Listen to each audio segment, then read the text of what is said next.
Today we're going to find out if Jack Daniel's 14 is as bad as Jack Daniel's 10 and Jack Daniel's 12. Now, thank you, Daniel S., for getting me this sample right here. And this is the only way that I'm going to drink this because I'm not going out and spending the money on another bottle of Jack Daniel's age-stated whiskey that I just know I'm not going to like. But let's pour this up, let's put it through the gauntlet, price, taste, drinkability, and let's find out if it's good or not. I can tell you right now, it's probably not. Now, I have a love-hate relationship with Jack Daniel's. I love like their single barrel proofs, their single barrel proof rye. I even like the old number 7. That's what I go to for like shots if I'm at a bachelor party. But the age-stated stuff has not been good. So much so that I've given away bottles that I've had of the Jack Daniel's 10 and the Jack Daniel's 12. But before we get into all of that and more, let's get into the traditional sip. Cheers, y'all.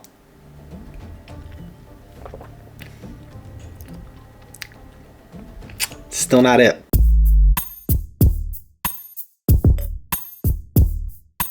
I will say the initial sip is better than the other two. There's this weird flavor profile that goes on their age-stated stuff that I just can't get around. Something in this glass, and I need somebody to point out exactly what it is, because this one feels like it should be good, and I almost thought for a second that it was going to be good, but we'll get to it in taste. There's something on the back end of this that I just cannot get around. The one thing that I will say, 126.3 proof, maybe it does drink all of that. Let's get into drinkability. Cheers, y'all.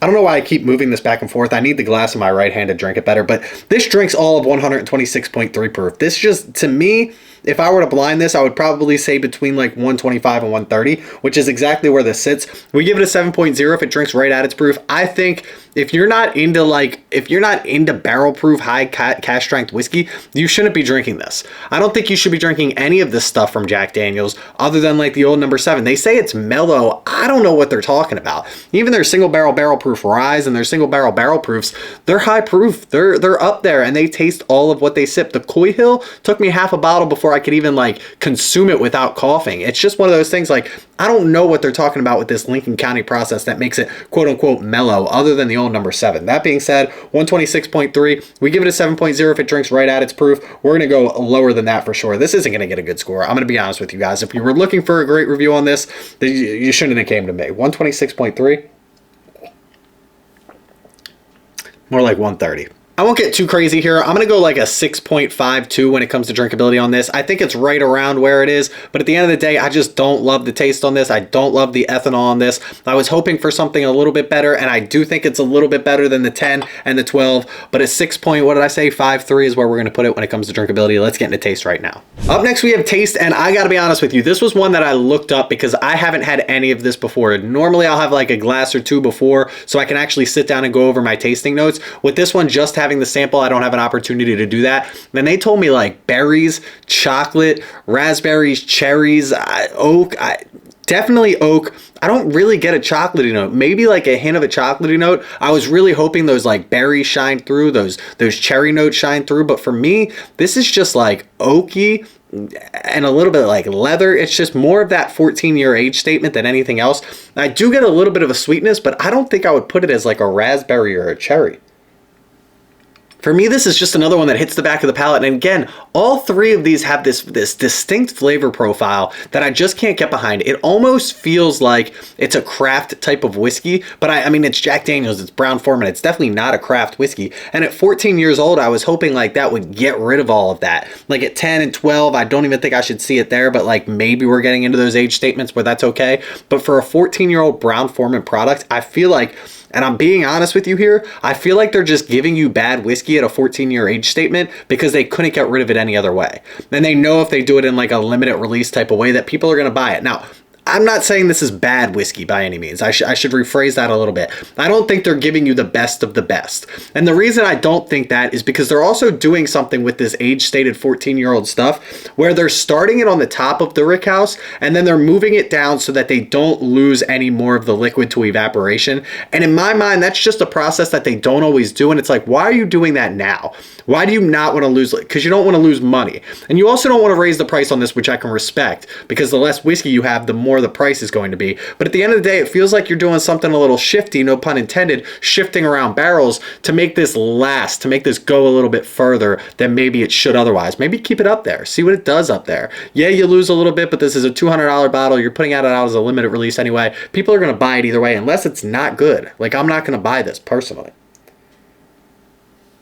This is one of those bottles, I didn't watch any reviews on this. I just did not care. One, I don't think I'm going to find this bottle in the wild. And two, even if I did, I'm not going to buy it personally. I just know after the 10 and the 12 year not liking it, I'm not going to front the money for this. So why would I care what anybody's opinion is on it? Which means you're watching this because you do care. Should you buy this? I'm really not the guy to ask on this one. If you like the 10 and you like the 12 and you're wondering if you should buy the 14, probably, right? If you liked those two expressions, you're probably going to like the 14 if you like something that's a little bit more age stated. For me personally, I haven't liked all three or the other two, so why would I like the third? That's kind of where I'm at on this. Flavor profile, it's not for me. I don't like it. It seems like it's a little funky, a little over oaked, a little overdone for me. That being said, let's give it a score. We give it a 7.0 if it's an average tasting whiskey. I'm, again, below a 7 on this. For me, this is like a 5. I don't want to be disrespectful and go to 4. I don't think it's that bad, but this is low 5s for me. 5.17 when it comes to taste on this. I just don't like this flavor profile. And it's crazy. After this, I'm gonna save a little bit in this glass because I could do it during the Bourbon Bomb of the Week, but I don't want to waste your time. I don't like this glass. You don't need to hear it anymore. I'm going to compare this to like a single barrel proof because I think those are just above and beyond anything that I'm getting in this glass right here. But what did I say? Like a 5.13? I think a 5.13 is where I'm going to put this. And last but certainly not least, that's where we get a price on this. And this is probably where this bottle shines. To be quite honest with you, a 14-year-old Brown-Forman whiskey coming out at $150 seems fair to me. I can respect that. You know what I'm saying? If this was like Wild Turkey, I feel like it'd be $250. I mean, we saw the jump that Russell's Reserve 13 took from its first release all the way up to the latest release. It was like $85 and now it's like $225. Kind of crazy.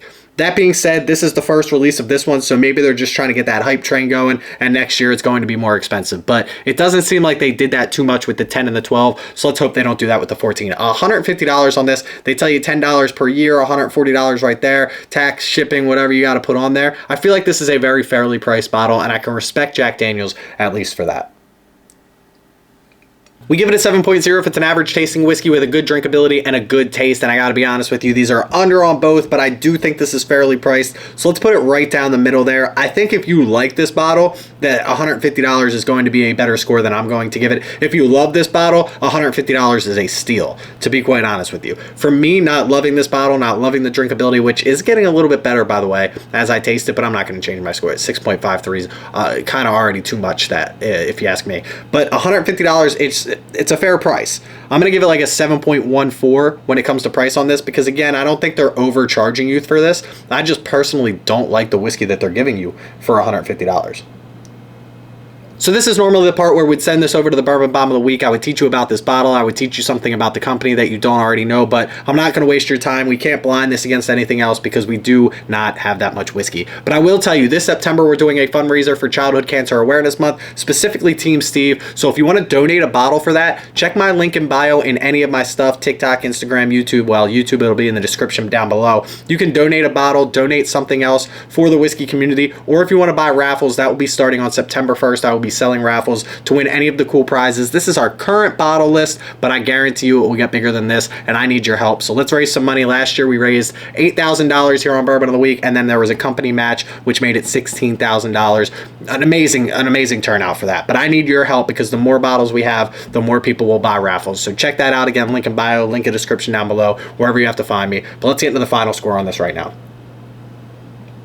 This bottle came in at a 6.28, and I kind of think that's generous. Looking back on it, I think the drinkability wasn't as good as I thought it was, even though I said it got a little bit better by the end. I think I was generous with the flavor profile because I liked it better than the other two, and obviously the price point on this definitely carried, but a 6.28 is not going to make it on our top 10 here in 2025. There's a lot better whiskey out there than this. Again, I think carried by price on this, people are going to hype this up because the price isn't that bad, and I can respect them for that. At least if you're going to put out bad whiskey, put it out at a decent price, but a 6.28 is where we're going to put it on our list in 2025. What do you guys think of this? I really want to know. I'm sure if you've either had this or if you've thought about having this or if you had an opportunity to buy it, you've watched more reviews. What is the community saying about this particular release? Let me know in the comment section below. Cheers, y'all.